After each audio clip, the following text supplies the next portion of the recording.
Bwana Yesu unastahili sifa. Bwana Yesu unastahili sifa. Bwana Yesu unastahili sifa. Bwana Yesu unastahili sifa. Bwana Yesu unastahili sifa. Unastahili sifa, unastahili sifa. Bwana Yesu unastahili sifa. Amen, amen. Ni wakati mzuri ambao tunaenda kunena pamoja. Bwana Yesu amekwisha tawala ibada hii.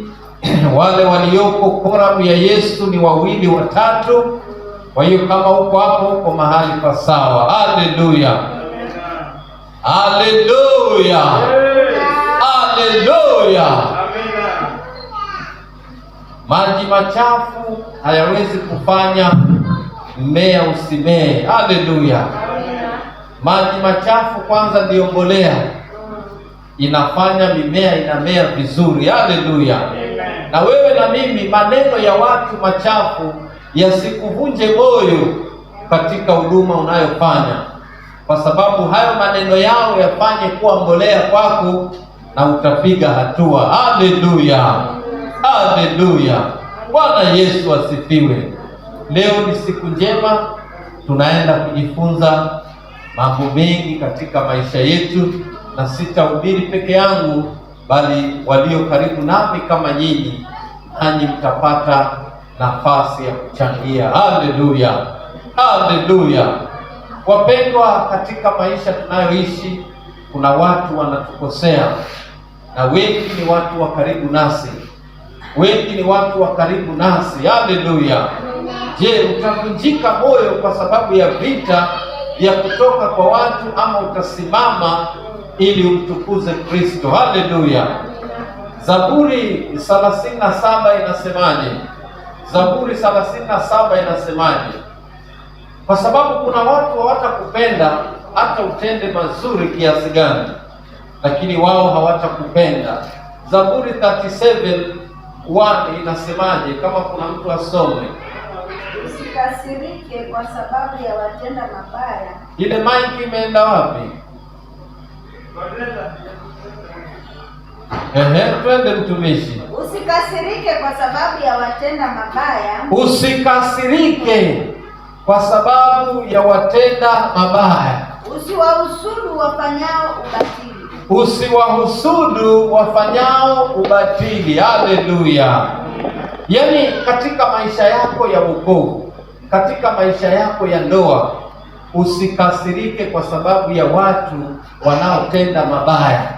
Inaweza wewe kuwa ni mama mahali hapa, lakini mume wako anakutendea mabaya. Inaweza kuwa wewe ni mzee mahali hapa, lakini mke wako anakudharau na anakutendea mabaya. Usikasirike kwa sababu hiyo. Haleluya, haleluya. Usikasirike kwa sababu ya watenda mabaya, wala usiwahusudu wanaotenda maovu. Haleluya.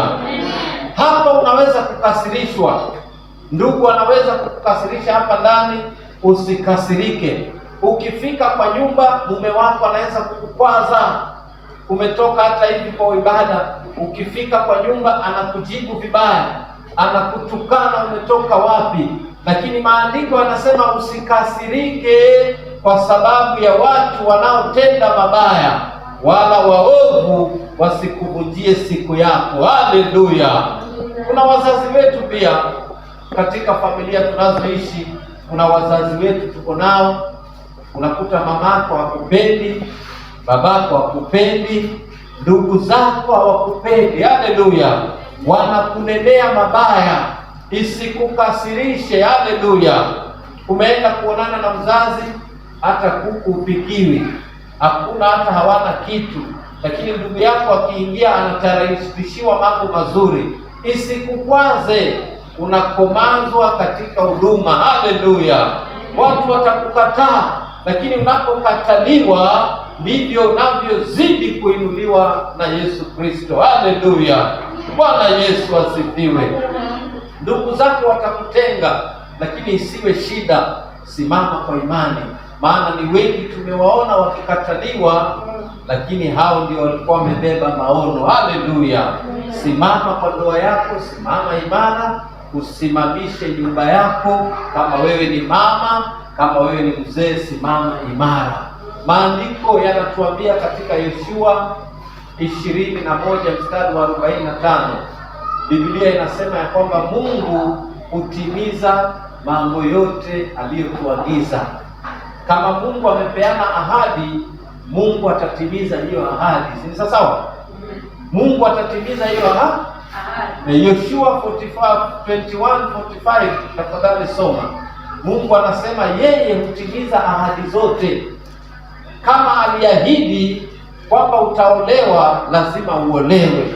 Kama aliahidi utabarikiwa, lazima ubarikiwe. Kama aliahidi utatajirika, lazima utatajirika. Mungu hufuatilia ahadi zake zote akazitimiza. Hebu soma Yoshua 21:45.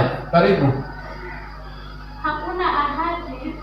Hakuna ahadi hata moja iliyokosa kutimia kati ya ahadi zote nzuri ambazo Yehova aliwaahidi Waisraeli. Zote zilitimia. Haleluya! Hakuna ahadi hata moja ambayo haikutimia. Si sawa? Ahadi zote alizoahidi zilitimia. Haleluya! Kama Mungu amekuahidi, kama Mungu aliahidi wana wa Israeli ambao leo ni mimi na wewe, ya kwamba atatimiza, ni lazima atimize. Hakuna ahadi hata moja ambayo Yesu aliwaahidi wana wa Israeli. Sasa jiulize wewe na mimi, kwa nini ahadi hazitimii kwako? Kwa nini ahadi hazitimii kwako? Kuna kitu kiko ndani yako unafaa kuachilia. Ukiona mambo hayatimii vile Mungu alivyopanga, basi ndani yako kuna vitu umebeba.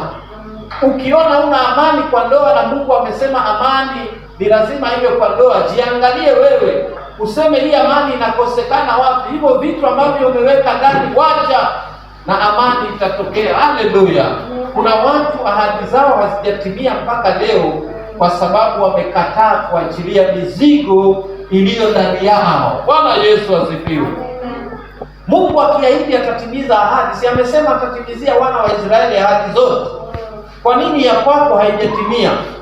Kwa sababu kuna vitu umeshikilia. Jiachilie kwa Kristo, jiachilie kwa Yesu, na ahadi alizoahidi kama wana wa Israeli walivyoahidiwa, hizo ahadi zote zitatimia. Haleluya! Hakuna kitu ambacho hakitatimia wakati uko ndani ya Kristo kikamilifu. Haleluya! Nasikia mwingine anasema ndoa yangu ina shida, mume wangu hivi. Kama Mungu aliahidi utaolewa na ndoa itakuwa na amani.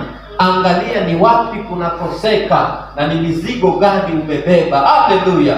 Kuna watu hawatatimiziwa ahadi zao kwa wao wenyewe kutojikubali, lakini Mungu ashasema nitatimiza kila ahadi, itatimia. Haleluya!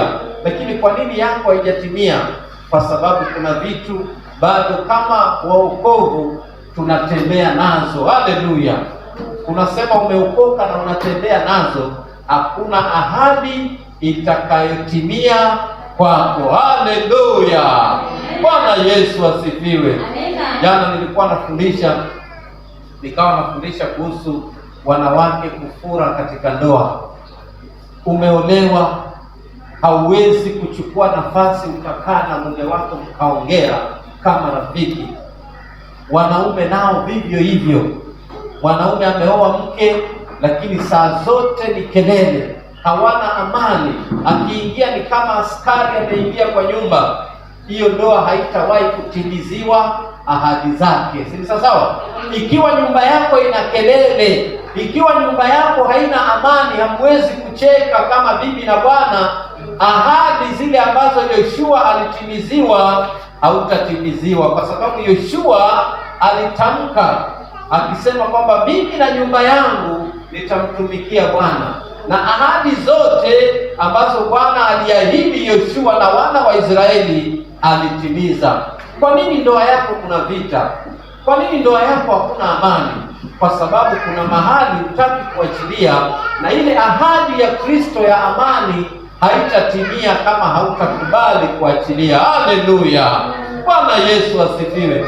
Yesu yuko tayari kututimizia ahadi zetu, amejitolea atimize ahadi zetu, lakini sisi wenyewe ndio bado tumekamata. Haleluya! Inafaa katika ndoa yako, wewe mama, mume wako awe ni rafiki yako, mnaweza kukaa mkaongea, mkajadiliana, mkashauriana, na hiyo ndoa ikishakuwa na amani hiyo, sasa zile ahadi zote alizowaahidi wana wa Israeli zitatimia. Ndoa iliyo na kelele, hakuna kitu kinatimia. Wewe mzee uliye hapa, kama unanisikiza leo, punguza kumsomea kugombana na mke wako ama kufura, kwa sababu ikiwa hakuna amani na mke wako amekwazika roho na wewe umekwazika roho, ahadi za Bwana hazitatimia katika hiyo nyumba. Haleluya! Lakini siku ile mtatengeza na muwe na amani, mtapata vitu vyote mnavyotaka kwa Kristo, maana alikwisha kuahidi kwamba atatimiza mambo yote kwa nyumba ya Israeli. Haleluya! Kuna watu hawacheki kwa nyumba. Kuna nyumba bibi ni kama askari, amefura tu. Kuna nyumba bwana amefura tu, hakuna amani. Wengine hata wana communicate na WhatsApp, nataka maji ya kunywa, analetewa maji, amenyamaza, aongee, amefura kabisa. Sasa hiyo amani itatoka wapi? Haleluya! Lazima tuachilie mambo mengine ili amani iingie na upendo uingie, ndoa zetu zikasimame imara. Waefeso 4:26 inasema muwe na hasira, lakini jua lisichwe, usikasirike. Haleluya! Usitegane, usikasirike. Wakati ambapo hasira imekuingia, kubali kuachilia kwa haraka ili Yesu Kristo apate kutuinua. Kuna mambo mengi sana tutakosa kama wanandoa. Kuna ahadi nyingi sana hazitatimia. Kuna maendeleo mengi sana itasimama kwa sababu ya sisi kutokuwa na amani. Haleluya! Tunatarajia nyumba ibarikiwe, maendeleo yawe kwa nyumba ambayo kuna vita. Na wanasema ya kwamba nyumba iliyo na vita hakuna maendeleo, na yale ambayo mshatengeza itaporomoka. Wewe leo mama, hata kama kuna vile ambavyo mzee wako mmebishana, tafuta amani, usifure, usikasirike. Haleluya! Sisi wazee nasi tuwapende wake wetu, hata wakati wametukosea tunaweza kuwasamehe na hata kusema wacha tuendelee na maisha. Kuna wanaume wanafura, aongee amefura tu, hata mwezi mzima amegoma kwa majukumu. Haitakikani hivyo. Inatakikana uwe mzee ambaye una amani, ukikosewa unaachilia. Inatakikana uwe mama wa amani, ukikosewa unaachilia. Wacha niwaambie, nyumba ikiwa na shida, ndoa ikiwa na shida, wacha niwaambie, hakuna kitu kitaendelea, hakuna ahadi itatimia, na mambo yatakuwa yanaporomoka tu mpaka mwisho. Haleluya! Haya mambo naongea yashike sana. Kama nyumba yako haina mali, sahau ahadi za Kristo. Hakuna kitu kizuri kitaonekana ndani ya maisha yako, utaishia kuhangaika tu, kwa sababu ahadi zinatimizwa kwa wale walio tayari kuachilia. Haleluya! Methali 24 mstari wa 16 inasema, Methali 24 mstari wa 16 inasema, pasipo mashauri, kama sio hapo, nafikiri ni hapo 24:16, watu ni lazima waongee, na wasipoongea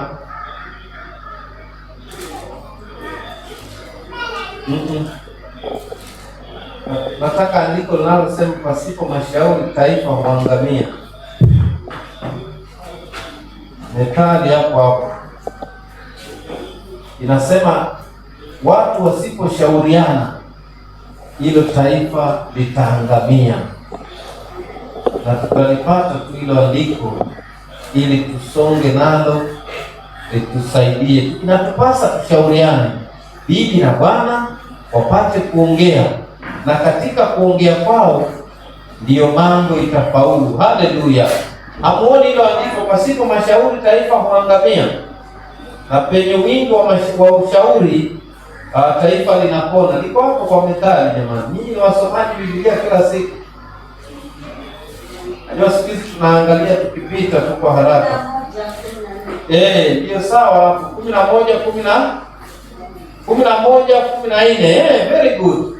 Pasipo mashauri taifa huanguka, bali kwa wingi wa washauri huja wokovu. Haleluya. Amina. Wewe bibi hauwezi kumshauri mume wako kwa mambo mema. Saa yote mmefura, saa yote hamna amani, saa yote mna vita.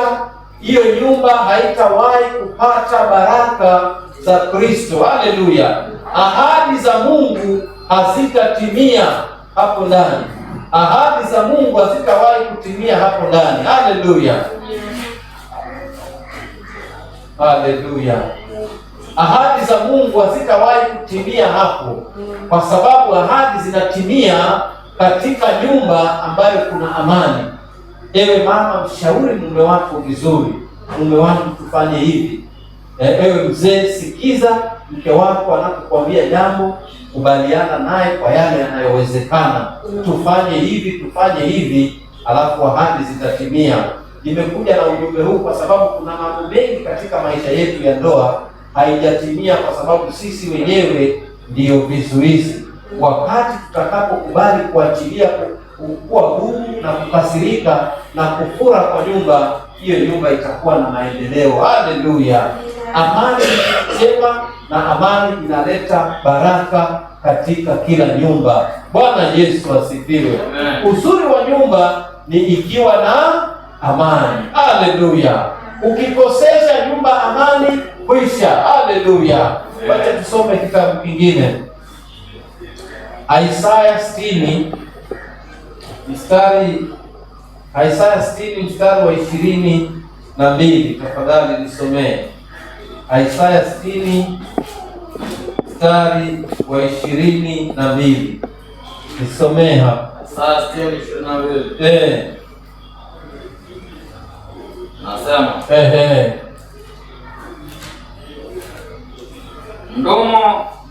mdogo atakuwa elfu, ndio, na mnyonge atakuwa taifa hodari. Ndio. Mimi Bwana nitayahimiza hayo wakati wake. Nitayahimiza hayo kwa wakati wake. Ewe unayeonekana mdogo leo, Bwana atakufanya kuwa taifa kubwa ikiwa utakubali kuachilia na kuwa na amani.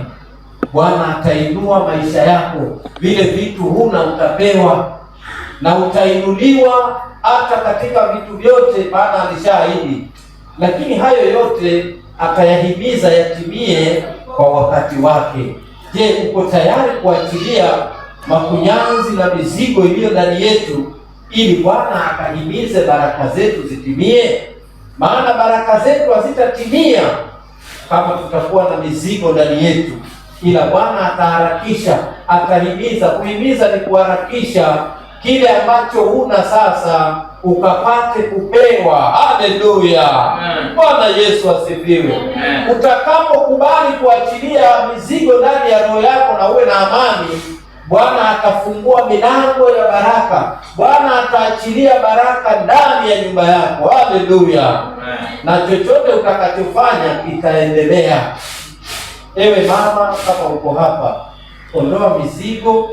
Mwambie mume wangu, nataka kufanya biashara, nipe pesa. Hiyo pesa ukienda nayo kwa jina la Yesu, uweke hata kama ni tomato, itafaulu. Lakini kama una mizigo na ujanja na ukora ndani yako, hata ukafanya kazi gani, haitafaulu. Maana Bwana anasema atatimiza ahadi kwa wale ambao mioyo yao iko huru. Haleluya. Kuna watu baraka zao ziko tu mlangoni, lakini wao wenyewe hawajakubali kujiachilia kwa Kristo. Haleluya. Kuna vitu vimefungwa, hatujapewa. Kuna vitu viko tu Yesu anataka kuachilia.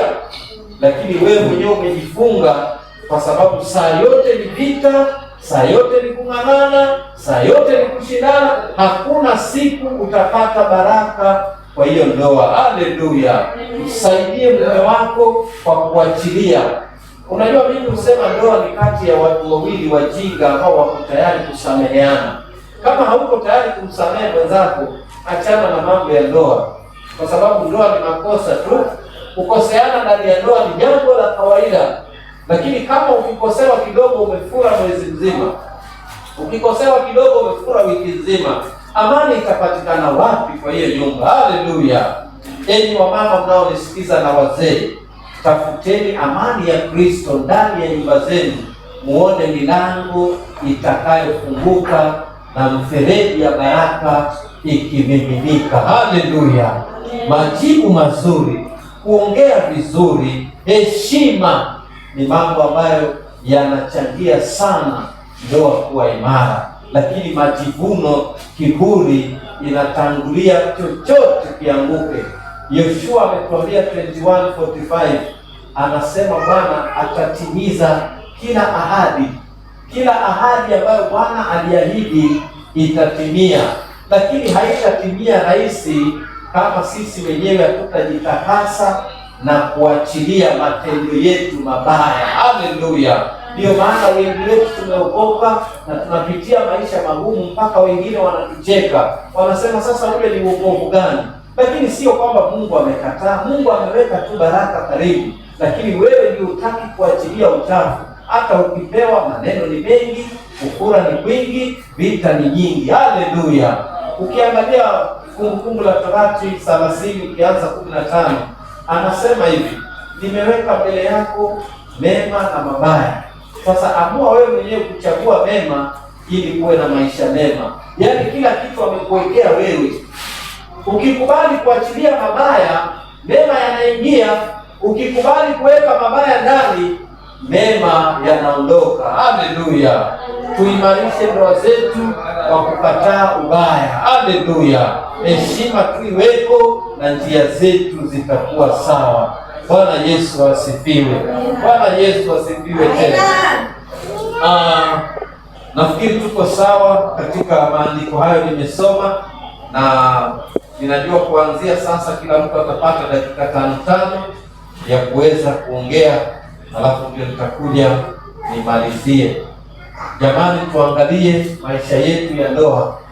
Ni maisha mazuri, lakini tusipokuwa na hekima tutaiharibu. Haleluya! Tunaanza na Mama Teresia. Karibu mbele, dakika 5. Karibu mbele, dakika 5, alafu mpe mwingine. Karibu sana, ili tutembee vizuri, tupate dakika 5, alafu tutamalizia na maswali mwisho, alafu tusonge vizuri. Karibu sana, karibu sana, karibu sana. Bwana Yesu unastahili sifa.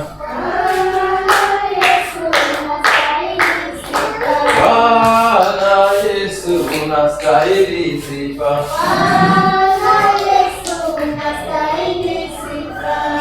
Bwana Yesu asifiwe. Sasa nimshukuru Baba, ninakushukuru kwa ajili ya kutia na sehemu hii ambayo nimepata kwa Roho wa Bwana, ukanitumie kama chombo chako kwa kile kichache ambacho niko nacho. Wacha Bwana kaniongoze na kunitawala. Katika jina lako Kristo nimeomba na kuamini. Amen. Bwana Yesu asifiwe. Bwana Yesu asifiwe. Nilikuwa sitaki kuongea kabisa, nilikuwa nimekuja kusikiza. Bwana Yesu asifiwe. Kwa sababu zangu tu mimi mwenyewe binafsi. Bwana Yesu asifiwe. Acha tuangalie kitabu mstari mmoja tu katika kitabu cha Methali 11 mstari wa 20. Methali 11 mstari wa 20. Soma tu. Nimefurahi nimekuona, sasa wewe nisomee manake. Amen.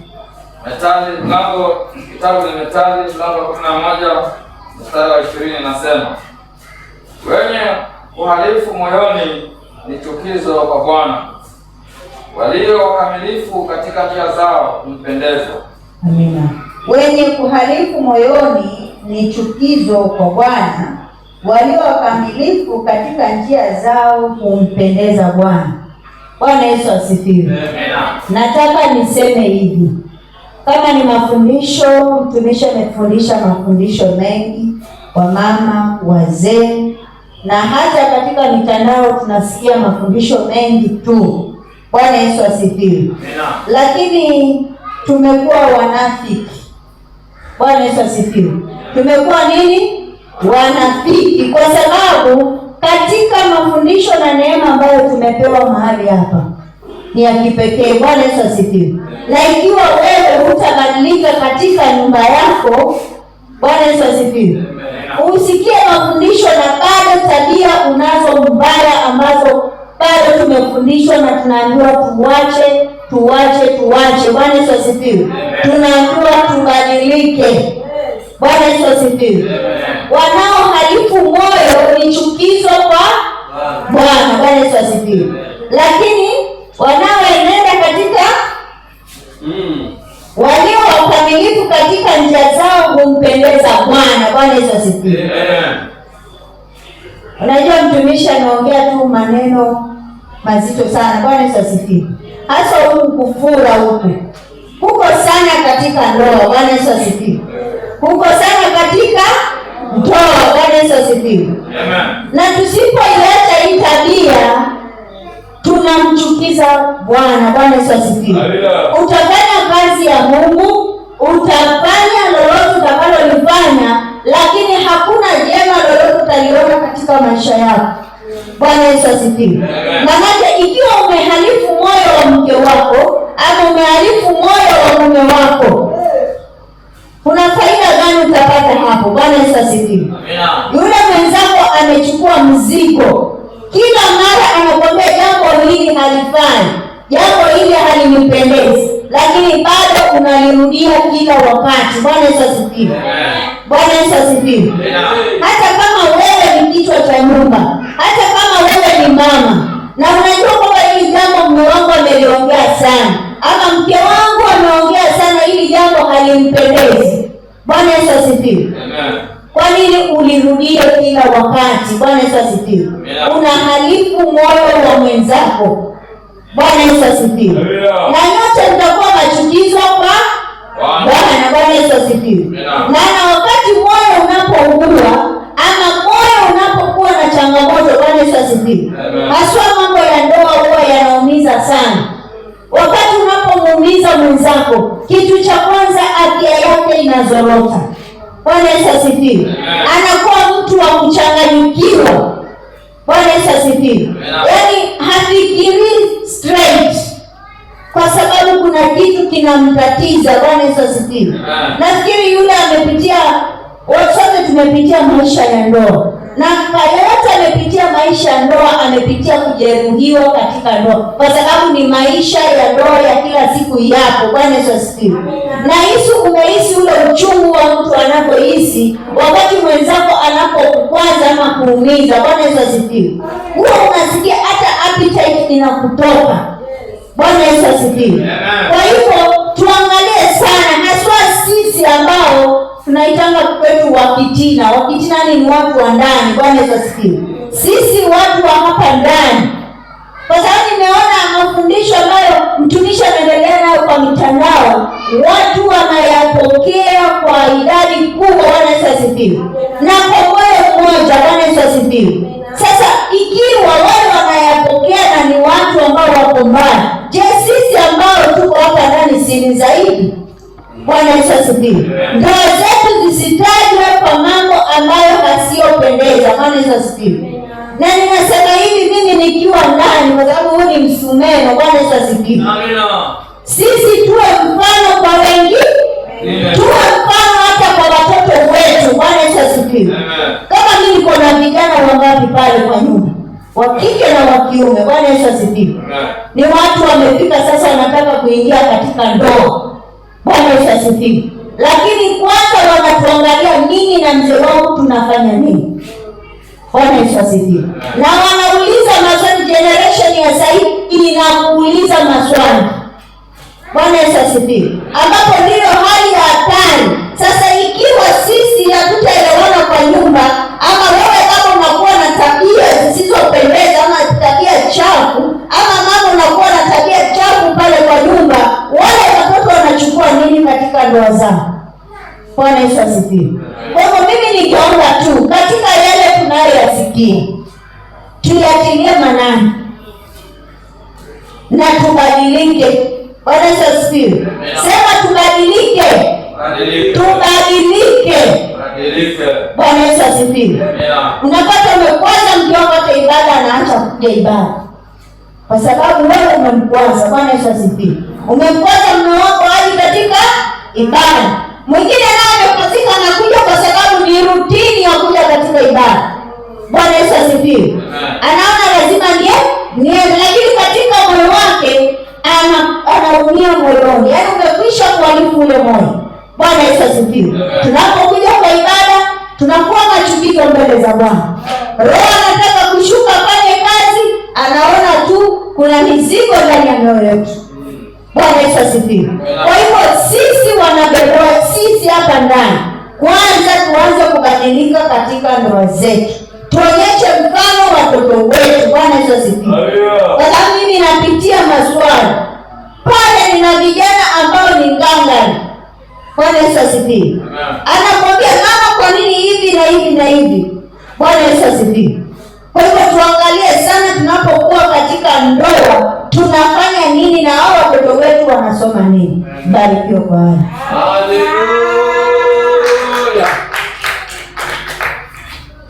Bwana Yesu asifiwe. Paulo anaruka katika Waefeso 5:32 anasema mambo ya ndoa na siri za ndoa ni ngumu. Mimi nazungumzia kanisa na Kristo. Paulo anaruka, si sawa? Wapendwa, wazungu wanasema hivi, the nature of God is wisdom. Asilia ya Mungu ni hekima. Mungu ni nini? Hekima. Asili ya Mungu ni hekima. Haya mambo nimeyafundisha kuhusu kufura, kuhusu kufanya nini. Kuna kunyamaza kwengine ambapo pia ni kuzuri. Kila kitu na uzuri wake na ubaya wake. Hata kama uko kwa ndoa, kuna vitu ukishasema hii sitaki na haifanywi, inabidi unanyamaza. Sio kwa ubaya, lakini ushaisema. Hiyo pia iko, si sawa? Lakini kuna ile ya kufura tu, umefura tu kila saa, sio vizuri. Si sawa? Na pia hata kama utanyamaza, ni unyamaze kwa ile hekima, maana Mungu ni hekima. Si sawa? Katika hizi ndoa tunazoishi kuna matatizo jamani, kuna matatizo. Haleluya. Tunapata saa nyingine bibi anatukoza bwana tukoza bibi, nyumba inakuwa na shida. Haleluya. Lakini tunasema Mungu asili yake ni nini? Hekima. Kama uko na Mungu ndani yako, kuwa na hekima. Kuna vitu huyu mke wangu anaweza kunipata akanisomea akaniambia nikakataa, na kwa vile nimeokoka nitakuwa na maangalia kwa sababu amenifuata kwa ubaya, lakini kama atanifuata kwa uzuri tutatengeneza. Haleluya. Katika ndoa ni lazima ujue jinsi ya kuongea na mwenzako. Kutojua kuongea ni ulemavu.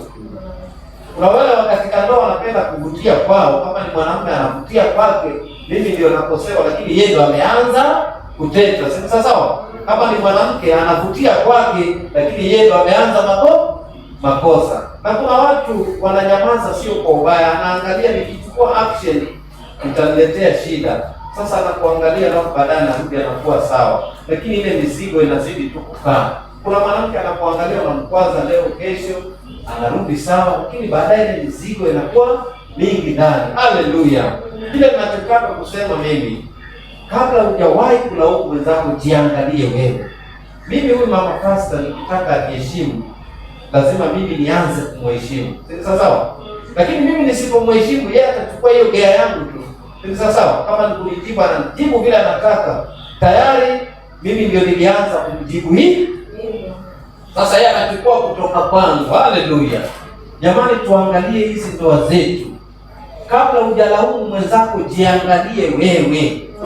Uko vipi? Are you in the right way? Haleluya. Amen. Kwa sababu mambo mengi utakuta mtu amenyamaza, vimemsinya.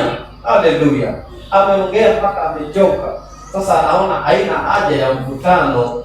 Sasa wacha anyamaze. Haleluya.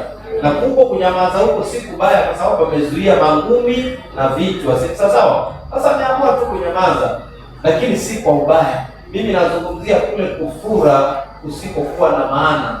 Umeamua niletee maji ya moto, umeleta baridi, umeamua umekosea, umefura tayari. Iko nyumba kama hizo. Nipe maji ya moto, naenda kuoga, unaleta baridi. Ukiamua mbona umeleta baridi, ushafura. Sasa kama nini? Amekwambia leo nataka unipikie omena. Umepika sukuma, akikuuliza omena iko hapo, unaambia hakuna, kama unataka acha. Umefura tayari. Unaona sasa? Vitu kama hivi ndio naongea, lakini kuna mambo ambayo ni mazito katika ndoa ambayo inahitaji ushauri, hata si vitu vya kuongea polepole, si sawa? Inahitaji watu wakae waongee, alafu wakishaongea watatue. Haleluya. Jiangalie wewe uko katika mizani gani. Haleluya. Kuna wengine wananyamaza kwa uzuri, lakini kuna wale ambao wanafura for almost everything. Wazungu wanasema hivi, when people stop thinking properly in the spirit, they go physical. Watu wakianza kukosa fikra za roho, wanarudi kwa mwili, ndio unaona mangumi sasa. Haleluya. Kwa sababu wametoka katika fikra njema, wamerudi katika mambo ya mwili.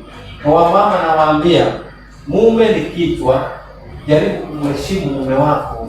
Akikwambia hii usifanye, jaribu kukwambia sawa. Si sawa? Lakini kama nitasema na wewe ukasema, havitaenda. Si sawa? Nataka tuelewane hiyo. Si tuko sawa wapendwa? Bwana Yesu asifiwe. Haleluya. Ndai uko vipi? Simama basi. Mambo ya ndoa ni magumu. Paulo anaruka kando. Sasa nyinyi endelee. Karibu sana. Yesu. Tuko. Hapa nimekuja kuchelewa, lakini nashukuru kwa ajili ya muda nimefika. Acheni tukapate kushukuru. Asante Mungu Baba, nikushukuru kwa kipindi hichi. Baba, niko mbele zako, naomba ukanitangulie nami kama jinsi ilivyotangulia walivyoweza kutangulia. Na ni kwako Yesu naomba niamini. Amen. Tumsifu Bwana Yesu. Nataka tukasome andiko moja katika kitabu cha Methali mlango wa 3 mstari ule wa 5 na 6. Ni andiko ambalo tumezoea kufundisha, lakini leo kidogo nataka nitoe tafsiri kidogo katika ndoa, nifundishie katika upande wa ndoa. Methali 3 mlango wa 3 mstari wa 5 na 6. Methali mlango wa 3 na 6. mstari wa 5 na 6. Nasema hivi. Mtumaini Bwana kwa moyo wako wote. Mtumaini Bwana kwa moyo wako wote. Wala usitegemee akili zako mwenyewe. Katika njia zako zote. Kiri yeye. Naye atanyosha mapito yako. Hapo tumsifu Yesu. Amina. Andiko hili ilikuwa ni wasia unatolewa kwa mwana, ambaye mwana tunajua na sisi sote. Tumsifu Yesu. Na akawa anahimizwa kwamba huu mstari wa 5 inasema tumaini Bwana kwa moyo wako wote. Tumsifu Yesu. Tunajua Bwana anayezungumziwa hapa ni Bwana aliye juu, yaani muumba wetu. Tumsifu Yesu. Lakini nataka nilete katika ndoa. Tumsifu Yesu. Bwana huyu anasimama kama mimi sasa, maana mimi ni bwana wa mtu. Tumsifu Yesu. Na wacha sasa huyu mwana nimfanye kuwa mke, yaani mke wangu. Tumsifu Yesu. Sasa inaposema mtumainie Bwana katika moyo wako wote, ni kwamba tunahimizwa katika mambo yote tuweze kumtumainia Bwana. Na mstari wa 6 unaambiwa tusitumie akili zetu, bali katika yote, katika mapito yote tukaweze kufanya nini? Kumkiri yeye ili akaweze kuyanyosha. Tumsifu Yesu. Sasa nataka kulileta hivi. Mwanamke kama tunavyojua anapoingia katika ndoa huwa iko chini ya amri za bwanawe ama bwana yake ambaye ni mumewe. Tumsifu Yesu. Hivyo inamaanisha kwamba katika jambo lolote unalotaka kulifanya, unapaswa kwanza kumshirikisha aliye bwana wako ambaye ni mumeo. Tumsifu Yesu. Maana tumeambiwa katika mambo yote tukamshirikishe Bwana. Natoa mfano huu. Inaweza kuwa umekuja na wazo la kwamba unataka kufanya biashara ya kukaranga viazi karai hapo nje, ni kwa ajili uweze kupata shilingi 1-2 kwa ajili ya kusaidia mzee katika mambo madogo madogo ndani ya nyumba. Tumsifu Yesu. Sasa kwa hekima ile ambayo inapaswa ya kiteule ama ya kiungu ni kwamba usipasi wewe kufanya jambo hilo bila kumshirikisha ama kumshirikisha mumeo. Tumsifu Yesu. Ukiwa na hekima unapaswa kumwambia babake ama mume wangu, nimekuja na wazo la kwamba unisaidie na kama 500, kuna biashara nataka kufanya ya kukaranga viazi ama ya kuuza tomato hapa nje, kwa sababu niweze kusaidia katika jambo 1-2-3. Na kwa kufanya hivyo, anapokupatia ile fedha inakuwa ya baraka, na hata ile biashara utaweza kufaulu. Tumsifu Yesu. Kwa sababu moyo wake umeridhia kutoka moyoni, na kwa sababu ameona kweli unathamini ule kwamba yeye ni bwana wako, na ukafanya hatua ya kufanya nini, kumshirikisha katika hilo jambo.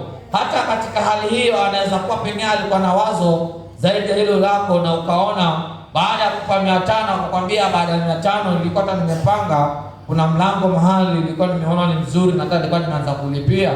Kwa hivyo ninataka wiki ijayo ama mwezi ujao uanze ile biashara hiyo ulikuwa unasema pale. Na ukaona ile biashara inaenda vizuri, lakini shida inayotokea ni kwamba wamama wengi anafanya kitu chake bila kumshirikisha mumewe. Unaenda kwa kazini uliko kwenda, ukija unakuta mamake hayuko. Ukiuliza watoto mama yenu anaenda wapi, anakuwa ameenda kufanya siki nini. Sasa unakuwa na maswali ukijiuliza, mbona hakumshirikisha ama hakuniaga? Anaporudi ukijaribu kumuuliza, yeye anaanza kufika mahali kukujibu ujeuri, yani kwani wewe nao ulikuwa lazima kila kitu nikwambie. Sasa utajiuliza, huyu ni mke nimemwoa ama amenioa? Tumsifu Bwana Yesu. Jambo jingine, kuna kitu ambacho huwa kinatendeka na kinafanywa na wamama wengi ambao sio vizuri, na katika hali hiyo inawafanya sisi waume mioyo yetu inakunjana, inafika mahali tunatumia ile msemo kwamba wacha nijifundishe kunyamaza, kwa sababu ukiongea sana utaonekana wewe ni mzee wa kuropoka ama kuongea sana. Nafika mahali unajifundisha kunyamaza, unakaa kama huoni. Umepigiwa simu unataka kwenda mahali, ile sawa inatakana umfanye nini, umwambie mmeo kwamba kuna simu imepigwa, nitakiwa niende kwa shangazi kesho kutwa ama kesho. Je, ulikuwa unasemaje? Lakini sivyo inavyotendeka. Kinachofanyika, wengi hiyo siku anajiandaa akiwa ameoga, ameng'ara, ndo anakwambia basi mimi nilipigwa simu juzi nenda kwa shangazi. Huyu huwa anakuomba ruhusa ama huwa anakuaga? Huwa anakuaga. Sasa hiyo wewe kama mume ndani ya nyumba utajisikiaje? So utaona kwamba huyu mtu amenidharau, ni kama anajichukulia maamuzi kipake, wakati maandiko yanasema mambo yote nataka kufanya nini, umshirikishe bwana wako ili aweze kuyanyosha. Sasa hayo ni mambo tunataka tuanze kubadilika. Unajua kikweli mchungaji, Bwana kubariki sana, kwa sababu unafunza mafunzo mengi na umetufunza mengi, na mimi mwenyewe binafsi yameweza kunijenga na amenibadilisha kiasi fulani, kwa sababu kuna mambo nilikuwa nimeshikilia nikisema mwanaume lazima awe mwanaume, lakini kuna vitu vingine tumeenda tukijifundisha kupitia mafunzo na tufundisha, inafika mahali tunajifundisha kunyamaza, tunakaa kama hatuoni. Lakini katika hali hiyo huwa ina madhara. Tumsifu Yesu. Ambapo sio vizuri. Tunapaswa sote, kila mmoja akaweze kuenenda katika njia ambayo Kristo anatuongoza kupitia Biblia. Tumsifu Yesu.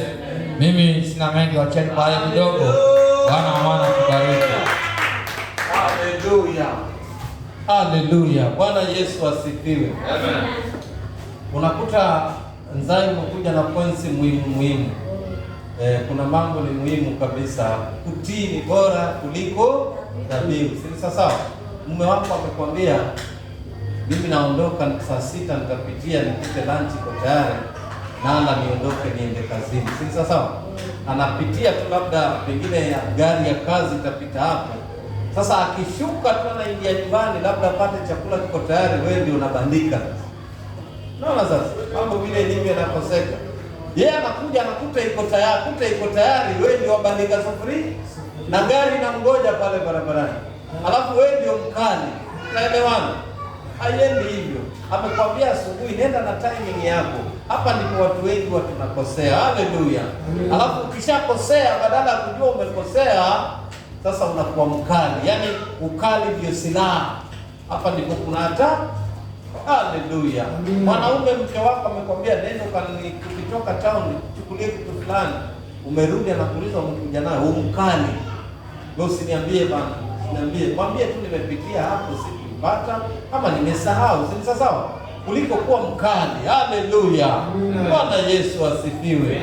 Karibu tusalimie mama. Tunaenda polepole, karibu tusalimie. Karibu kanisani, pia watu wakijue tu tunashiriki na nani wakati huu. Haleluya.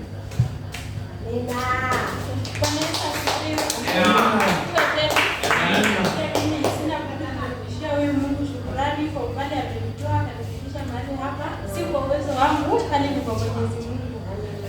Mimi ni jirani yetu karibu hapa. Nimesikia nikasema kuliko nikae yote nile nisikize moja mbili, at least yaweza nisaidia katika maisha. Nashukuru sana kwa maandiko yenu. Pia mimi nimebarikiwa sana na nimefurahi sana kusikia maandiko yenu yamenijenga, hata kama ni mbili tatu nimeyasikia na nimeshukuru. Kwa hiyo mbarikiwe sana. Amen. Kwa majina najulikana kama Margaret Odero. Amen. Karibu sana Mama Kenani Raya. Amina. Makofi mazuri. Inapendeza. Haya, karibu dada. Karibu tusalimie. Kama unaandiko tupatie. Karibu tu tusalimie. Ama usalimie ukiwa hapo. Mpatie maiki ya salimia akiwa hapo. Asalimie tu akiwa hapo. Amen. Karibu sana. Amen.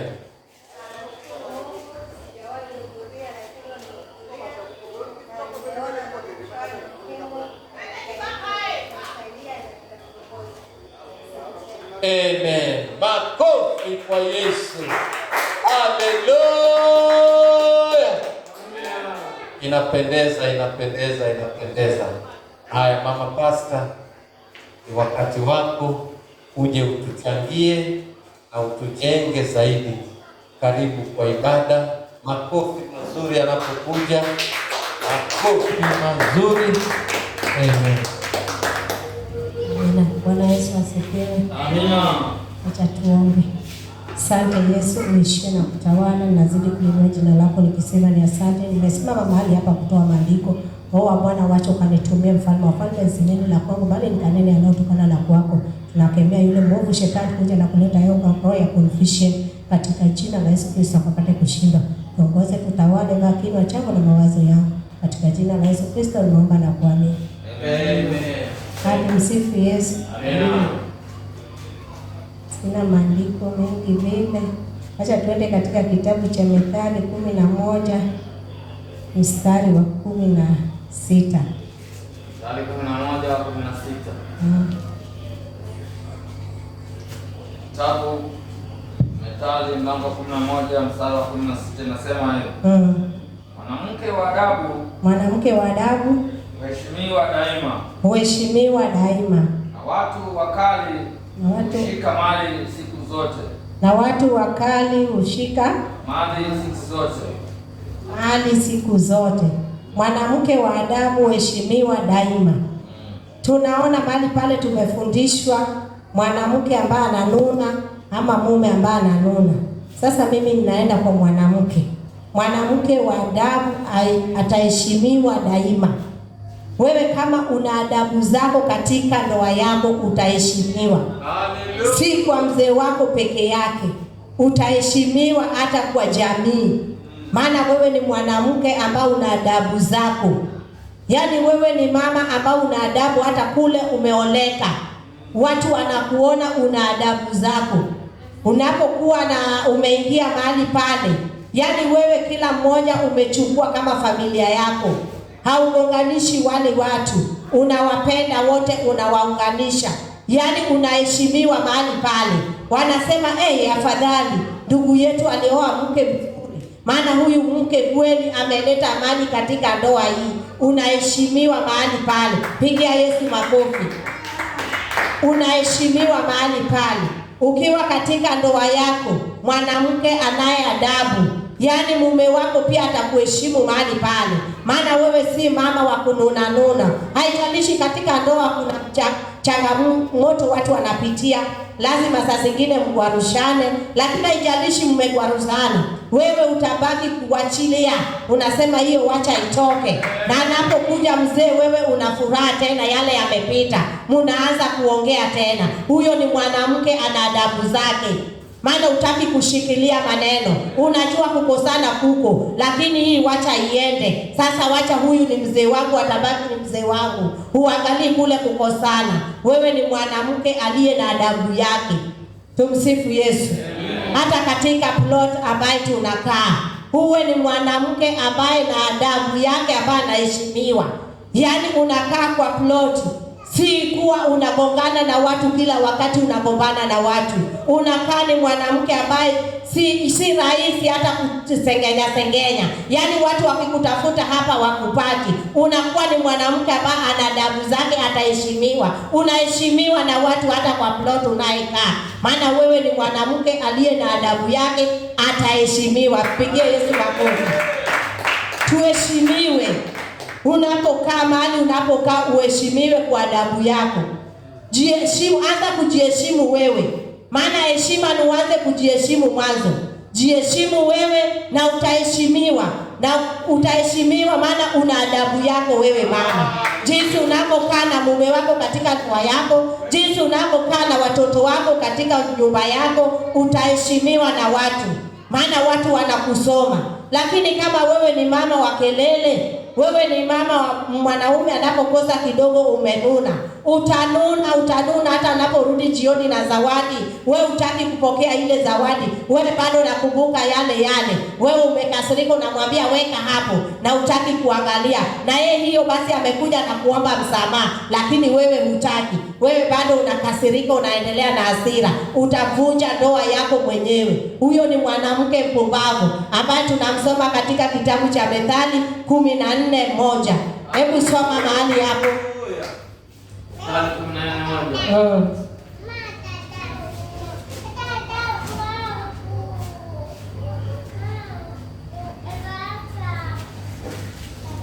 Methali 14 mlango wa kwanza anasema, kila mwanamke aliye na hekima hujenga nyumba yake, bali aliye mpumbavu huibomoa kwa mikono yake. Amina.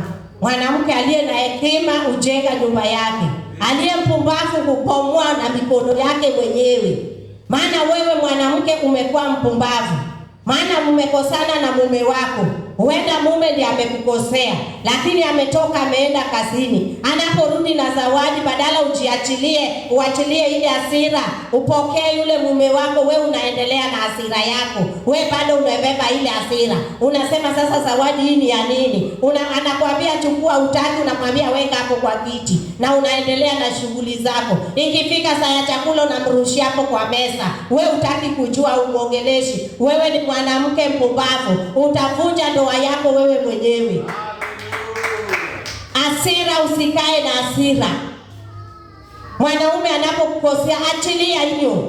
Achilia, maana kukosana kuko. Hamwezi kuenda tu nyao mpaka mkosane.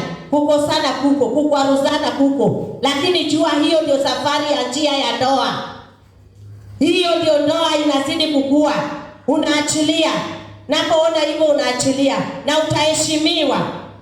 Maana utakuwa ni mwanamke aliye na adabu, anaheshimiwa. Maana watu wanapoona mmekosana, pengine usiku amesikia mmegwaruzana sana, anasema huyu mama hata kesho atakuwa amebebana anaenda. Lakini majirani wanapoamka wanakuangalia, wewe uko pale unaamka na kuimba. Siku hiyo ndio unaimba sifa zako, ukifua mahali pale, uko busy na kuimba sifa, uko busy na kuimba tenzi. Watu wanasema huyu mama kwani vipi? Wewe unaimba Yesu tu, wewe unaendelea na kuimba sifa za Yesu. Wanasema hakika huyu mama kuna kitu ndani yake. Yaani walikuwa nategemea wakuona umebebana. Wanasema wacha tungoje mume kama atarudi. Mume anaporudi amefika pale mlangoni, unamwona hata kama ulikuwa nje, unamkimbilia, unampokea mzigo. Wanasema huyu mama, hakika huyo ni mama mwenye adabu, ataheshimiwa. Jipigie makofi.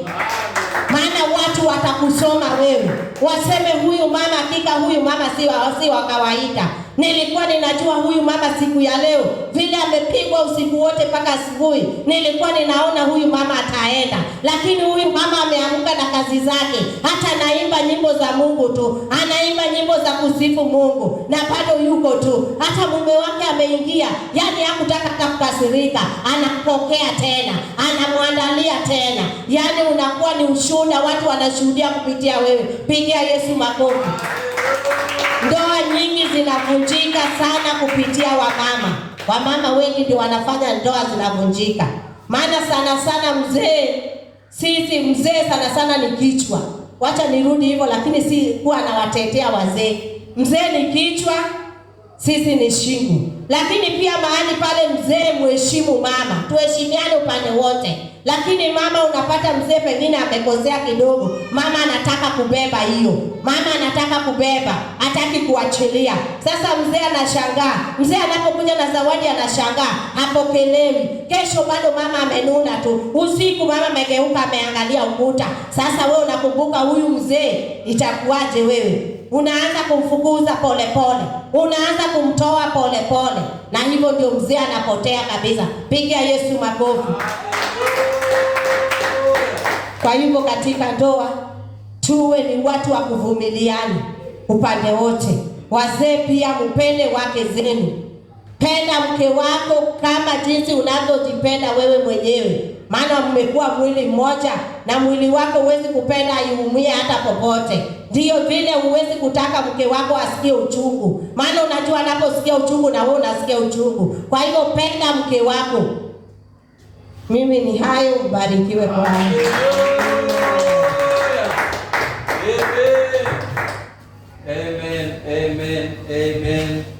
Amen. Tuko na watu wawili watatu pale bado hawajaongea, lakini kwa ajili ya muda wangu acha nimalizie ujumbe. Mtapata nafasi mwisho, ama hata msipopata pia ni sawa. Ni sawa? Na mahali nimefika nataka nimalizie.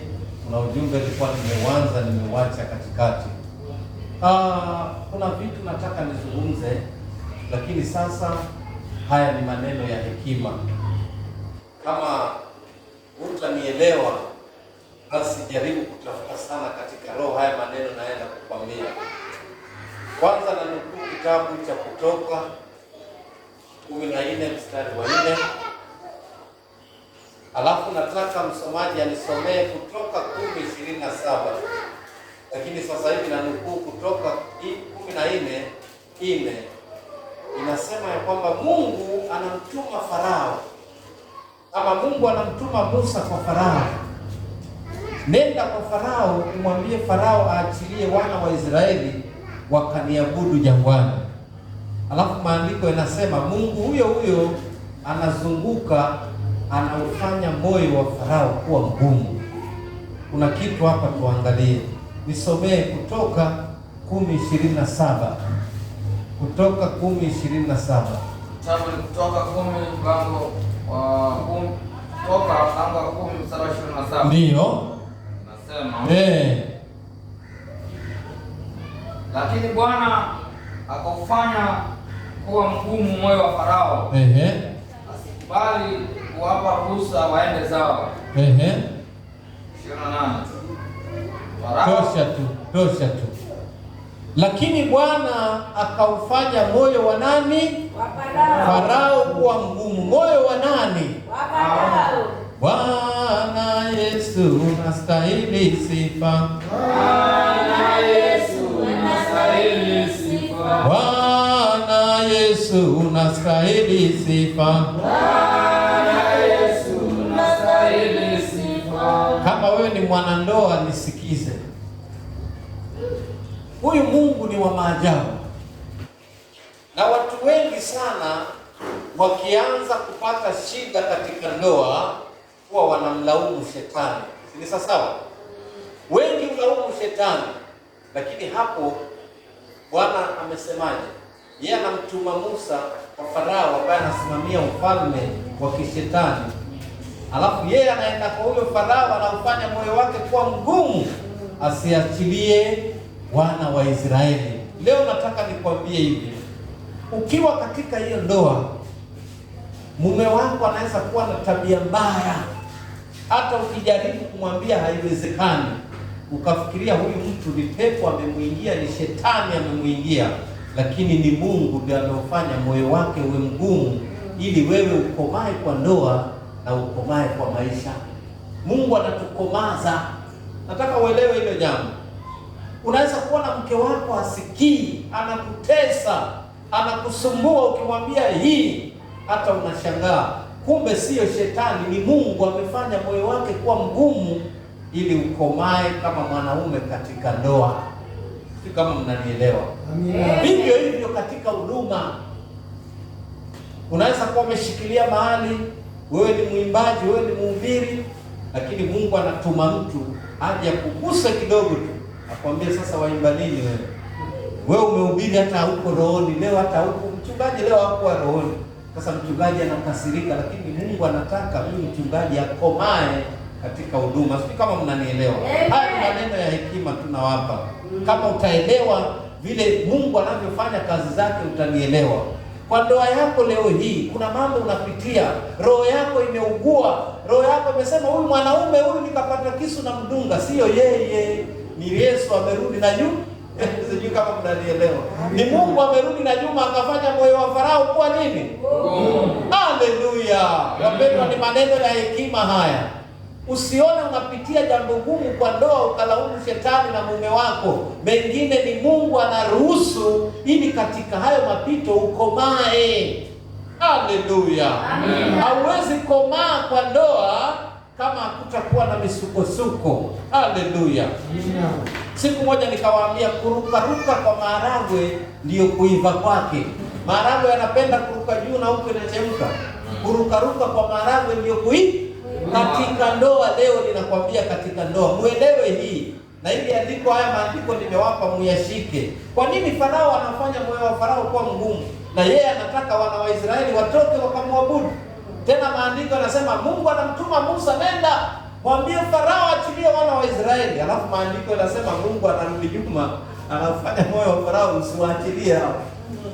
Huyo ni Mungu anafanya kazi yake katika maisha hata ya ndoa. Kuna mambo unapitia, ni Mungu ametaka upitie hiyo ili ukomae ndani ya hiyo ndoa. Hauwezi komaa kama mume wako hata kusumbua. Hauwezi komaa kama mke wako hata kusumbua. Ni Yesu ameruhusu ili akufanye hivyo ukomae. Kwa hiyo lengo letu ni lipi? Msamaha. Si ni sawa? Mimi na mke wangu huyu hapa, kuna vitu akiona mimi nafanya ananiangalia, anasema yule siye babake fulani. Sasa hapa kuna shida, na hiyo shida sio hata pengine imetoka kwa shetani, ni Mungu anataka kuleta mabadiliko kwa nyumba. Haleluya. Anataka kuleta amani, na amani haiji ila kwa ncha ya upanga. Haleluya. Hebu jiulize, kwa nini Mungu anafanya moyo wa Farao kuwa mgumu? Si yeye ndo anataka wana wa Israeli watoke Misri? Mbona moyo wa Farao anaufanya mgumu? Kwa ndoa yako wewe, si Mungu ndo aliwaunganisha akawapatanisha bibi na bwana? Kwa nini mke wako anakusumbua na yeye Mungu akusaidia na kuangalia? Kuna kitu hapa Mungu anafanya. Haleluya. Tutembee katika roho. Haleluya. Haleluya. Kuna mapito lazima tupitie. Ndoa haikomai bila vita, bila misukosuko, bila msamaha. Hiyo ndio utamu wa ndoa. Haleluya. Kwa hiyo wakati wowote unapopitia kipindi kigumu, jua ya kwamba ni Mungu amependa. Haleluya. Kuna matukio katika Biblia, mimi naangalia sana maandiko kiumakini sana. Kuna matukio katika Biblia hata ukisoma bila kuwa katika roho utasema Mungu au Yesu alikuwa muongo. Yesu alikuwa muongo. Unaona katika kitabu cha Ufunuo wa Yohana 22 11 na 12 anawaambia wanafunzi wake, ni ufunuo wa Yohana, lakini ni Yesu anawaambia wanafunzi wake, naja upesi na ujira naja upesi. Yesu ashakuja hivi, si alisema yaje upesi, ashakuja. Sasa si alisema naja upesi, mbona hajaja mpaka leo? Utasema Yesu ni muongo, lakini hapana, alikuwa ametumia hekima ili watu wakizidi kukaa katika dunia wanakomaa katika neno la Mungu na wokovu. Na wewe nao ukiwa kwa ndoa, kuna mambo unaweza kuwa unapitia, ni mapito yako, ili ukimaliza hayo mapito utaiona raha ya hiyo ndoa. Lakini huwa hatufiki mwisho, tuko hapa katikati na kulalamika na kugombana na kugawanyika. Lakini vumilia. Wanasemaje? Ukiwa unasoma shule utasoma tu, lakini itafika siku ya mtihani. Sasa lazima ufanye mtihani, si ndio uende darasa lingine. Lakini ikifika wakati wa mtihani, wewe unakimbia, unaacha shule. Ikifika umekuwa kanisani unaomba ukifunga, ikifika majaribu ndio upite uingie, sasa unaacha sasa. Kwa hivyo kuna mambo mengine sio shetani anasababisha, ni Kristo anaruhusu. Haleluya. Ule waraka wa Yakobo 1:12 na 13 nasema Mungu haleti majaribu wala yeye hajaribiwi na hiyo, lakini Mungu anaruhusu. Wakati shetani anataka kukujaribu, mfano wa Ayubu tu, shetani alimwendea Mungu akamwambia, huyu jamaa huyu, si unamuona huyu naringaringa kwa vile umemfunika, hebu ondoa huu mfuniko uone vile itakuwa. Na Mungu akaruhusu, lakini shetani alikuwa hana uwezo yeye mwenyewe kwenda kumjaribu Ayubu. Si angeenda tu bila kuomba, lakini hangeweza, maana Mungu anamlinda nani? Ayubu. Na Ayubu wa leo ni wewe. Kuna wakati shetani anaweza kumwambia Mungu, ule Mama Teresia anaringa sana na ile ndoa yake, kwa vile wewe umemlinda, hebu ondoa hicho kizuizi uone vile watatuangana mangumi. Anaondoa. Sasa kama ni zaidi ya Ayubu, sasa hicho ni kipindi. Ayubu, Biblia inasema alirejeshewa vitu vyote vipya kwa kuvumilia. Kwa hiyo tukiwa katika maisha ya ndoa ambayo yana uzito, wewe tembea katika roho, usitembee tena katika mwili. Ukirudi kwa mwili utavunja hiyo ndoa. Ndipo nikawapa fumbo moja nikasema, when people stop thinking properly in the spirit, they go physical. Watu wakiacha kufikiria vizuri katika roho, wanarudi katika mwili, na wakirudi katika mwili ni mangumi na kubeba mizigo. Lakini ukiwa katika roho utajua hii, kama vile Mungu alikuwa anawaambia wana wa Israeli, Farao aachilia, akakataa, Mungu akafanya huo moyo kuwa mgumu. Najua ni Mungu amesababisha moyo wa mume wangu kuwa mgumu, Mungu amesababisha moyo wa mke wangu kuwa mgumu, ili hii ndoa isimame. Pengine mnataka kuinuliwa kikazi, kimaisha, lakini lazima Mungu atafanya moyo wa mwingine kuwa mgumu. Mambo mengine ni Mungu anapenda iwe hii. Haleluya. Pigia Yesu makofi mazuri. Unaona, natumia mfano wa kidunia, naongea mambo ya hekima tu. Natumia mfano wa kidunia. Mwanaume akiwa yuko duniani, yani bado hajaokoka, anaweza kuwa na wasichana 3, 4, si sawa? Wote anawadate, si sawa? Lakini kuna hawa wengine ambao wanajisikia akija kumtembelea hata maji hateki, afagii nyumba, yeye akiingia tu anaitisha pizza na ice cream. Jamaa anakuangalia, sema wewe wa pizza, shauri yako. Lakini kuna yule ambaye akija anahakikisha amefua mashiti, amefagia nyumba, ameacha nyumba kuwa safi. Nani ataolewa? Huyu ambaye amevumilia, kwa sababu yeye amevumilia. Akija anakuta yule mwanaume pengine hata amekojolea hizo shiti, pengine amepanga mkojo hapo, pengine wameacha, yaani kila kitu iko hapo. Lakini yeye anasema wacha nimsaidie tu, nimfulie hizo shiti, jamani atakuja kulala vipi jioni? Vyombo viko hapo unaosha. Siku jamaa akija kurudiwa na fahamu zake, anasema huyu ndio bibi wa kuoa. Na si yeye, ni Yesu alikuwa anakujaribu wewe ili uwe sawa. Mnafikiria watu ambao hawajaokoka Mungu hayuko nao? Yuko nao. Si ni sawa? Kwa hivyo yale mambo yanafanyika mpaka anaona huyu katika wale 3, huyu yuko sawa. Na hiyo ni Methali 31. Hebu soma hapo 29. Methali 31:29. Binti za watu wamefanya mengi, lakini wewe umewazidi wote. Soma hapo. Kwa sababu gani? Kwa sababu umejua siri ya rohoni. Kuna mambo Mungu analeta kuwa magumu. Hebu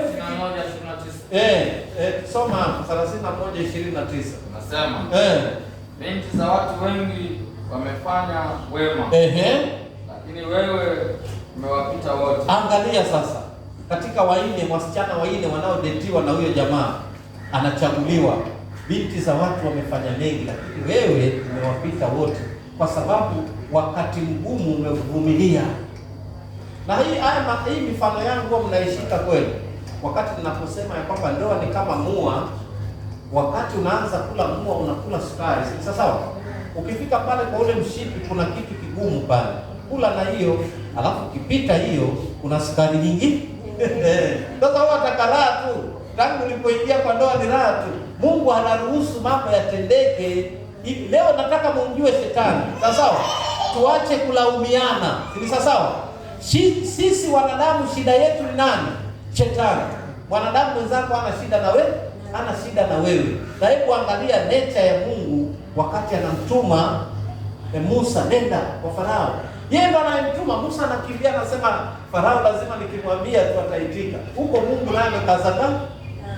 Amekaza kamba. Haleluya. Kwa hivyo Mungu anacheza kote kote ili wana wa Israeli wajue kwamba hakuna Mungu mwingine wa kumwabudu, ni Mungu tu mmoja. Na Farao naye ajue Mungu ni huyo mmoja. Kwa hivyo leo tumtambue nani? Shetani. Kuna mambo mengine Yesu anayaruhusu ili maisha yako ukomae. Ikiwa mamako hakupendi, usimlaumu. Mamako hawezi kukuzaa na asikupende, na kuna watu hawapendwi na wazazi wao, lakini sio kwamba kuna ubaya, ni Mungu anataka wewe ukomae kimaisha. Yusufu alipokuwa anapitia shida, Yusufu alipitia shida ili akomae aje awe waziri mkuu. Wenzake waliopitia raha walikuwa wapi? Hakuna. Na kwa hiyo ndoa unayopitia shida, wewe ndio utakuwa mke hapo. Ukikimbia umeharibu. Haleluya. Bwana Yesu asifiwe. Amen. Maneno ya hekima kidogo tu, wacha nipeane nafasi, masaa yameenda, ili tuulizane maswali. Karibu ndugu yangu Karabu. Ngoja Helena Ngumbao Frederick. Helena Ngumbao Frederick. Karibu Helena. Umepata mengi tangu uingie. Karibu Helena. Jua yale mapito yale madogo ni Mungu ameruhusu. Helena unakomaa. Helena ni mhubiri siku hizi. Haleluya. Karibu Helena, karibu. Tumsifu Yesu Kristo. Amen. Mimi nashukuru kwa hicho kipande hapo ambapo nimepata. Manake ni maneno ya hekima na ya kutia moyo katika safari ya ndoa. Sasa nimepata kitu kwamba kumbe wakati Ngumbao anakuwa na roho ngumu, ananiambia leo uendi huko kanisani. Na ninavumilia mpaka ninakasana tunafanya ile kazi mpaka dakika ya mwisho ananiambia wewe tikisha hapo, najua utaleta maneno mengi, wewe nenda. Kumbe huwa ni Yesu Kristo anafanya hayo ili nikomae. Manake hapo nyuma tulikuwa tunateta mpaka namuuliza sasa, wewe na Yesu ni wapi na wapi? Ndio nikataze kwenda kanisani. Hata nikiongea ujeuri ananiambia na ndio uwendi sasa. Manake umeleta ujeuri. Lakini sasa nimepata kitu mtumishi. Sasa nitakuwa sishindani naye. Nitakuwa na nyamaza na kutulia. Ni mambo tu ya kueleweka, kwa sababu kwa nini Mungu amtume Musa alafu afanye moyo wa Farao kuwa mgumu? Kuna kitu hapa katikati. Kwa nini Mungu afanye mume wako akupendi ama anakukosanisha raha? Kwa nini amfanye hivyo? Wewe kumbuka tu kwamba hapa kuna kitu Mungu anataka kifanyike. Na wacha nikwambie, baada ya dhiki ni faraja. Siku zote mkiteta, mkimaliza huko kuteta, mkirudi kuongea, mnaongea tofauti, mnaheshimiana. Nafikiri unaelewa. Kila mtu anaheshimu mwenzake na hiyo nyumba inainuka. Haleluya. Yaani kila mtu anaregeshwa kwa position yake. Unarudi kwa position yake. Pigia Yesu makofi mazuri. Karibu ndugu Karabu, mzee katika kanisa hili. Najua wewe utaongea mengi kidogo. Karibu sana. Uko na nafasi nzuri. Karibu sana. Bwana Yesu asifiwe. Amen. Nasalimu kanisa katika jina la Yesu. Wacha tuombe ni kwa sababu ya neno. na kushukuru Baba wa uzima katika jina la Yesu Kristo. Hakika wewe Baba ni nuru ya kweli. Nasi Baba tuko chini ya miguu yako.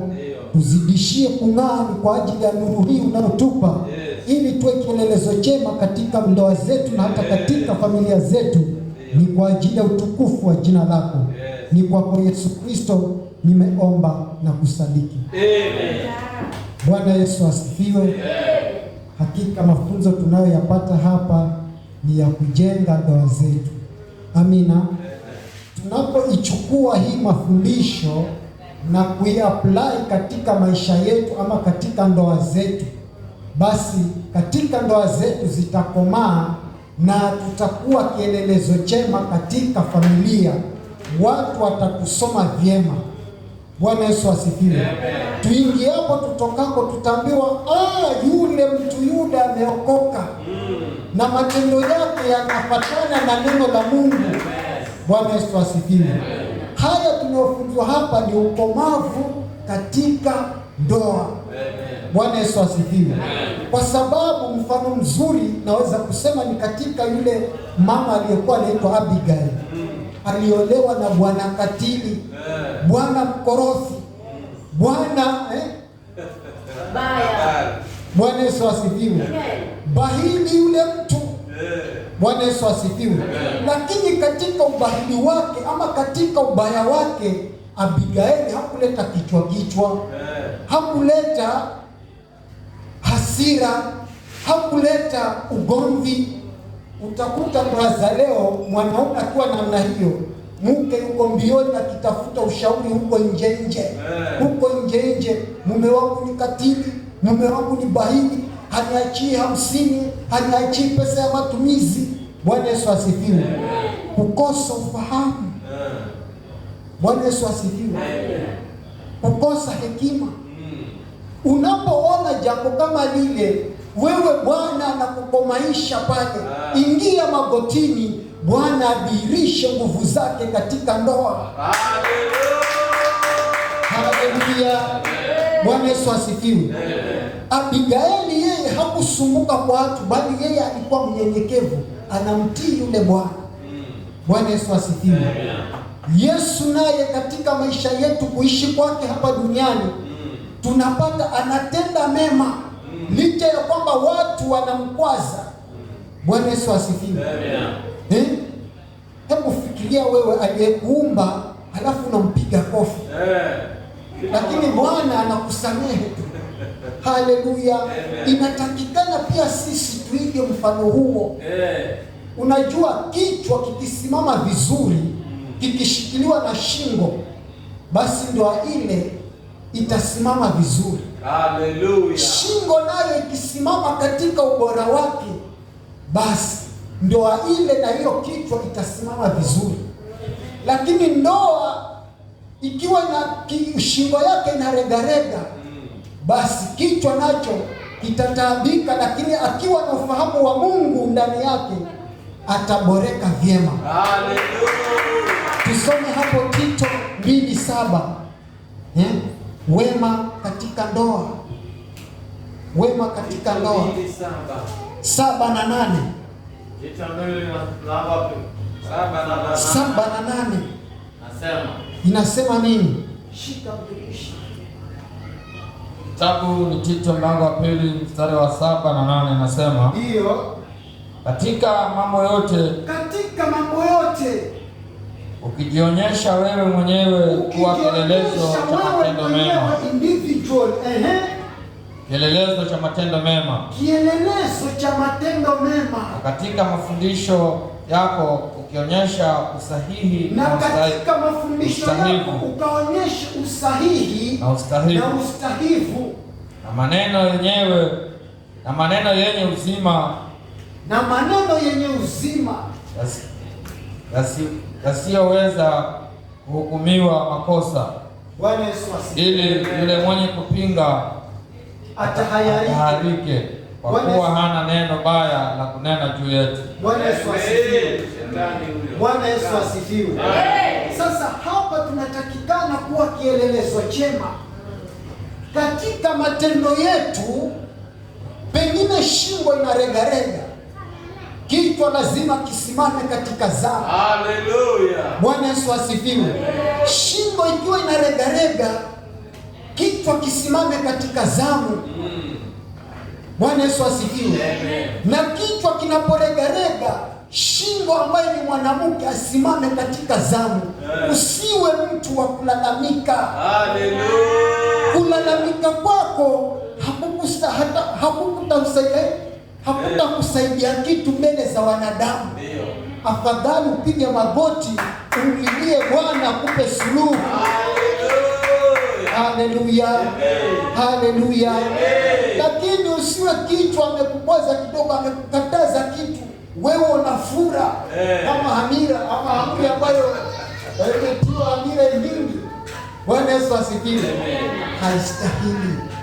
Jaribu kukaa. Kwa nini naambia jaribu kutafakari, huyu kwa nini anakataza hii sifai? Haleluya. Basi jaribu kutii, halafu uone matokeo yake baadaye. Nijaribuni kwa hii. Bwana Yesu asifiwe. Lakini ukileta kichwa, jua pia pale Mungu hafurahii. Pengine hata ile jambo ni la kuokoa, lakini wewe unaliona anakukazia huyo Bwana. Bwana Yesu asifiwe. Tujaribu kuwa mfano mzuri katika matendo yetu, tutende mema. Hata kama mkeo anatenda baya, mume tenda mema, mtendee mema. Haleluya. Bwana Yesu asifiwe. Lakini mwambie hayo nayoyafanya si vizuri mbele za Bwana. Sinyamaza hiyo. Usinyamaze tu nasema na simama katika zamu, mwambie hii mwenendo haifai. Bwana Yesu asifiwe. Unajua watu kule nje wanatusoma sisi ambao tunasema tumeokoka. Sasa kwanza wanaangalia tabia zetu, mienendo yetu na majibu yetu tunavyoishi nao. Haleluya. Bwana Yesu asifiwe.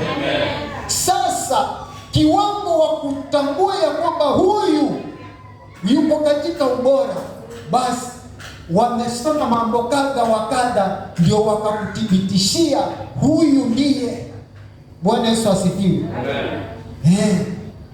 Kwa hivyo mienendo yetu na tabia zetu zikuwa njema mbele za watu, zikuwa njema mbele za ndoa zetu, ili tuwe barua nzuri, tusomeke vizuri.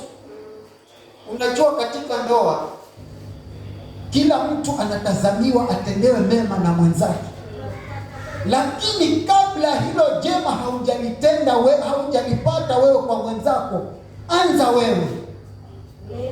Bwana Yesu asifiwe. Anza wewe hiyo jema kulitenda. Haleluya. Yesu, unajua pengine bwanangu hapendi hili, hapendi hili, huwa mtiifu, tenda hayo. Basi uone pochi itakuwa funguka. Unapewa madola ama mayuro. Chukua. Unapewa dola, tumia.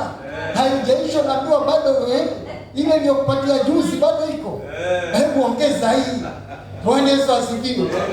Kwa sababu yule Bwana ameridhika nawe. Haleluya. Haleluya. Ukitaka Bwana akupende, akuwa anakufungulia madola, hebu mjaribu kufurahisha wone. Haleluya. Haleluya. Haleluya. Tenda wema mbele zake. Wewe ukifika hapo chai iko tayari. Nini mume wangu nahitaji nini? Niko hapa. Nisema unataka nini? Niko hapa. Bwana Yesu asifiwe. Tosha kwa hapo. Amen. Makofi kwa Yesu. Makofi mazuri. Haleluya. Hebu pigia Yesu makofi mazuri. Tunaenda vizuri. Tunaenda vizuri. Niliwaambia siku moja, mke wako akiwa mgonjwa usiwe na haraka kumpeleka hospitali. Tolee pesa umwekee hapo, utaona ataamka mwenyewe, omba inaisha kabisa. Kama ni mgonjwa mwambie 10,000 hizi, inaenda ukisikia vibaya. anaoga na kaa anaanza kunywa chai. Yaani kabla hujaenda kumpeleka hospitali mpe pesa kwa basi amepona. Haleluya. Nataka nimalizie hivi. Tunaenda tukimaliza, nataka nimalizie hivi. Enyi wamama, sasa naingia sehemu sensitive. Wamama, usiku mnapolala, hakuna kitu kinaitwa night dress wala pajama. Si sawa? Mama, ukienda kulala, lala ukijua mwili si wako. Si sawa? Mambo ya kulala na nguo, hiyo ni shida nyingine tena. Haleluya. Amina. Na ninasema hivi kwa nini? Wakati ambapo wewe mama umefura, alafu unakataa kula. Wewe mzee umefura, alafu unakataa kula. Mama unasema unapikia tu mzee, unamgwagia hapo, kula tu, mimi nimeshiba. Kumbuka, ndio unazidisha shida kwa hiyo nyumba. Si sawa?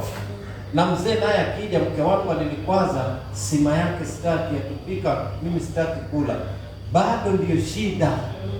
Usiwahi kukasirikia chakula cha mke wako. Si sawa? Na zaidi mwanamke, usiwahi kumpikia mume chakula na wewe hicho chakula usile, unazidisha shida ndani. Si sawa? Kwa hiyo chakula kama ni sima, wafikishe mume kula nyote, na chakula cha usiku vile vile usikasirikie. Si sawa? Ikifika usiku, kula chakula chako cha usiku. Ndiposa nilikuwa nasema katika kulala, watu wanasema kuna night dress. Night dress. Si sawa? Mimi siziungi mkono. Si sawa? Mama, ni ulale ukijua kama unahitaji joto, mzee yuko hapo akikuweka kifuani, mambo sawa mpaka asubuhi. Najua hapo mwamuko. Haleluya. Kuna watu wanasema nikilala uti sijui kutakuja pepo gani, na umejaa Roho Mtakatifu atakuja afanye nini? Malaika wanazunguka. Malaika kina Angel Mikael, kina Gabriel wanazunguka tu hapo, wewe unafikiri nani si pepo gani atamfika? Haleluya. Amina. Na hii ni kwa maandiko. Nisome hapo Mhubiri 4:11. Yaani ni maandiko tu. Hakuna kitu ambacho hakuna kwa Biblia. Iko zote. Wanaambiwa wawili wakilala pamoja watapata ama moto. Mhubiri 4:11. Hapo Mhubiri 4:11 anasema heri bana. Tena wawili wakilala pamoja, hapo watapata moto. Lakini mmoja aliye peke yake tu awezaje kuona moto? Haleluya. Amina. Hii hata ukalala na nguo na wewe uko peke yako huna moto. Hii ni moto gani nazungumziwa? Ni joto gani? Unasikia mmoja akilala peke yake hana joto? Hana joto. Lakini si amevaa pajama? Si amevaa night dress? Mbona hana joto? Hii ni joto gani? Hii ni joto ya mwili na mwili. Haya, karibu na madrasa. Turuhusu mpaka umechai. Tafadhali, dakika mimi namaliza hivi. Mtumishi na swali. Ndio, lakini mimi namaliza. Na hata kama mama Teresia. Okay, basi nendeni mkatie chai. Anywe chai pale. Alafu ndio aende, sawa? Mimi nikiendelea mpatieni chai. Inukeni tu muende, hakuna shida. Kwa hiyo Mhubiri 4:11 imeshatuhakikishia, si sawa? Ya kwamba wawili wakilala